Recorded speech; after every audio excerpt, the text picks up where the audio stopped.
बात है, एक गांव में मनोज और उसकी पत्नी ललिता एक छोटे से घर में रहते हैं। उन दोनों के दो जुड़वा बच्चे थे। दोनों दिखने में बिल्कुल एक जैसे थे। टिंकू बहुत ही सीधा और डरपोक था, पर पिंकू बहुत तेज और बहादुर।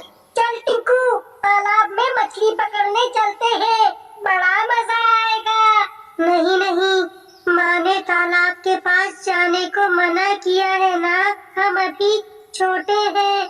अगर तालाब में गिर गए तो तू तो हमेशा डरता ही रहता है।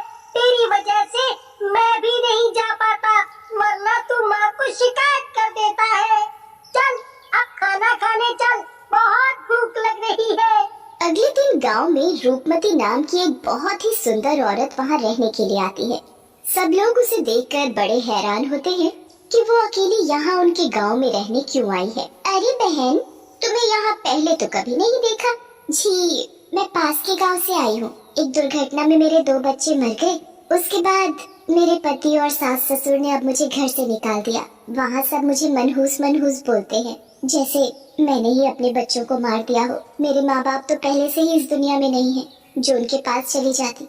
अरे ये तो बहुत ही बुरा हुआ बहन, तुम चिंता मत करो, हम सब तुम्हारे साथ हैं। उस दिन से रूपमती उस गांव में रहने लगती है, पर वो एक चुड़ैल है, ये बात किसी को पता नहीं होती। पूरा दिन वो चुड़ैल रूपमती बनकर गांव में बाकी औरतों की तरह रहती है। रात होने के बाद वो हमेशा अपने घर के अंदर ही रहती है, ताकि उसका चुड़ैल वाला रूप कोई देख न ले। एक अमावस की रात को चुड़ैल अपने घर के सारे खिड़की दरवाजे अंदर से बंद करके जादू टोना कर रही होती है। अब कल से मैं अपने काम में लग जाऊंगी, जिसके लिए मैं यहाँ आई हूँ। सुबह होते ही घर के बाहर निकलती है और एक बच्चे को आवाज देती है, पप्पू, अरे बेटा पप्पू, यहाँ आओ मेरे पास। देखो, मैं तुम्हारे लिए चॉकलेट लाई हूँ। अरे वाह आंटी, आप तो बहुत अच्छे हो। Thank you aunty. Pappu chocolate खाते ही रूपमती के वश में हो जाता है। उसके बाद रूपमती उसे अपने घर के अंदर ले जाती है और एक अंधेरे कमरे में बंद कर देती है। अब मुझे बस अगली अमावस तक 10 और बच्चे चाहिए। शाम हो जाती है और पप्पू घर नहीं आता। पप्पू के माँ बाप उसको पूरे गांव में ढूंढने लगते हैं। मेरा बच्चा कहाँ चला गया? पूरा गांव मिलकर पप्पू को ढूंढता है, पर पप्पू का कुछ पता नहीं चलता। अगली सुबह चुड़ैल फिर से घर के बाहर निकलती है। राहुल, आजा मेरे बच्चे, देखो ना, मैं तुम्हारे लिए कितनी रंग बिरंगी लॉलीपॉप लाई हूँ। पर मेरी मम्मी ने अजनबी लोगों से कोई भी चीज लेने को मना किया है। अरे मैं कोई अजनबी थोड़ी हूँ, पता है मेरे भी बच्चे तेरी तरह थे, पर दोनों एक हादसे में मर गए। मुझे तो बस तुझे देखकर अपने बच्चों की याद आ गई, इसलिए मैं ये लॉलीपॉप ले आई। अरे आंटी, आप उदास मत हो और मुझे ये लॉलीपॉप दे दो। बस फिर लॉलीपॉप खाते ही राहुल भी पप्पू की तरह चुड़ैल के वश में हो जाता है और चुड़ैल के साथ चुपचाप उसके घर में चल देता है। चुड़ैल उसे भी उसी अंधेरे कमरे में बंद कर देती है जहाँ पप्पू होता है। रात होते ही चुड़ैल अपने असली रूप में आ जाती है और फिर वो दोनों बच्चों के पास जाती हैं।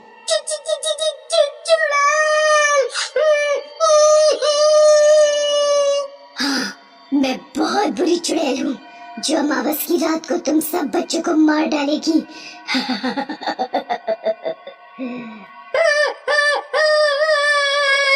ऐसा मत करो, हमें जाने दो। अब तो मरने को तैयार हो जाओ मेरे प्यारे बच्चों। चुड़ैल रोज सुबह एक बच्चे को चॉकलेट और टॉफी देकर अपने वश में करके अंधेरे कमरे में ले जाकर बंद कर देती। गांव वालों को बिल्कुल समझ नहीं आ रहा होता कि आखिर बच्चे गायब कैसे हो रहे हैं, उनको कौन और क्यों गायब कर रहा है। ललिता, अरे ओ ललिता। हाँ जी, क्या हुआ? आप बहुत परेशान लग रहे हो। तुम्हें तो पता ही है कि गांव से 10 बच्चे गायब हो चुके हैं। गांव वालों ने बहुत ढूंढा पर किसी का कुछ नहीं पता चला। तुम बस अब पिंकू और टिंकू का ध्यान रखना, उनको घर से बिल्कुल भी निकलने मत देना। जी हाँ, आप परेशान मत हो, मैं ध्यान रखूंगी। मैंने बच्चों को पहले ही बाहर जाने को मना किया हुआ है। पर माँ, टिंकू तो घर के बाहर ही है। घर के बाहर? ललिता, ये मैं क्या सुन रहा हूँ? ये लड़का मेरी एक नहीं सुनता। ओफो, मैं उसे जल्दी से ढूंढ कर लाता हूँ। तुम टिंकू का ध्यान रखना। ठीक है जी। मनोज पिंकू को ढूंढने निकल पड़ता है। मैं रसोई में काम करने जा रही हूँ, तुम यही घर में रहना और बिल्कुल भी घर से बाहर मत निकलना, समझे? ठीक है माँ। ललिता रसोई में चली जाती है और टिंकू कमरे में बैठा पिंकू के बारे में सोच सोच कर परेशान हो रहा होता है। ये पिंकू आखिर गया तो गया कहाँ?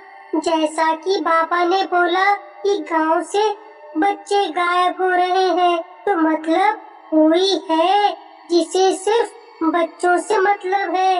और अगर ऐसा है तो जो बच्चों को चुरा रहा है वो मुझे भी चुराने आ सकता है।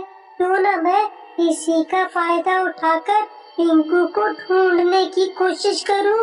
टिंकू चुपके से घर से निकल पड़ता है और छुप छुप कर गांव के बच्चों पर नजर रखने लगता है। कुछ देर बाद रूपमती अपने घर के बाहर निकलती है। उसके हाथ में बहुत सी खाने की चीज होती है। वो इधर उधर बच्चों को ढूंढने लगती है और फिर कुछ देर बाद उसे एक बच्चा दिखता है। अरे बेटा, कहाँ जा रहे हो?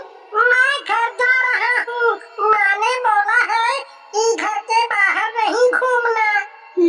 ऐसा क्यों? क्योंकि कोई बच्चों को चुरा रहा है। ये सब झूठ है बेटा। तुम्हारी माँ ने तुमको ये सब झूठ इसलिए बोला ताकि तुम बाहर ना खेलो। सच्ची आंटी? हाँ बेटा, सच में। अच्छा चलो, ये सब बात छोड़ो और ये चॉकलेट खाओ। बच्चा रूपमती के हाथ से चॉकलेट लेकर खाने लगता है और चॉकलेट खाते ही उसे कुछ होश नहीं रहता।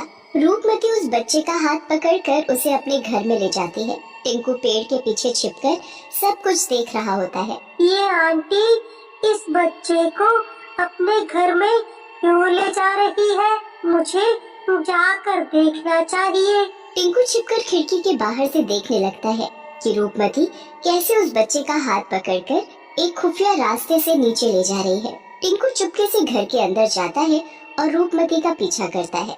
रूपमती एक चुड़ैल के रूप में बदल जाती है, जिसे देखकर टिंकू बहुत डर जाता है। फिर वो उस बच्चे को बाकी बच्चों के साथ एक कोठरी में बंद कर देती है। आप 11 बच्चे हो गए।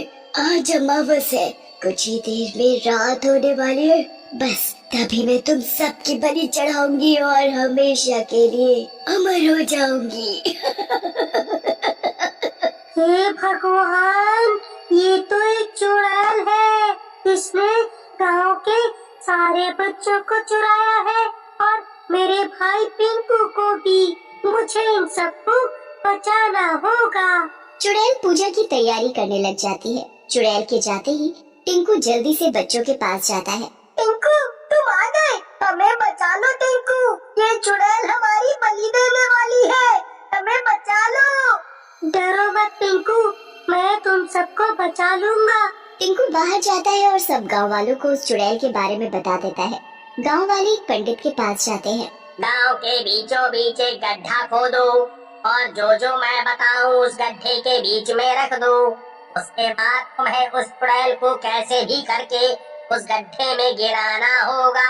ऐसे ही वो चुड़ैल उस गड्ढे में गिर जाए, उस गड्ढे को मिट्टी से ढक देना और उसके ऊपर एक छोटा सा मंदिर बना देना। पर हम चुड़ैल को गड्ढे तक लेकर कैसे आएंगे? मैं लेकर आऊंगा बाबा। नहीं बेटा, तुम नहीं। ये काम मैं ही कर सकता हूँ पापा, क्योंकि मेरी शक्ल टिंकू से मिलती है, तो मैं उस चुड़ैल को धोखा देकर यहाँ तक ला सकता हूँ। अपना ध्यान रखना बेटा। जी बाबा।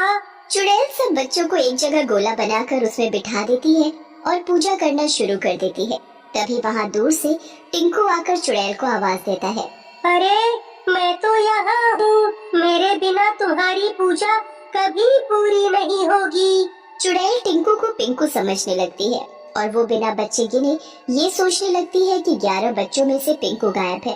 बिना सोचे समझे और बच्चों की तरफ देखे वो टिंकू को पकड़ने के लिए उसके पीछे दौड़ पड़ती है। टिंकू बहुत तेज भागने लगता है और चुड़ैल उसके पीछे पीछे भाग रही होती है। टिंकू भागते भागते गड्ढे के पास पहुंच जाता है और चुड़ैल सीधा गड्ढे में जा गिरती है।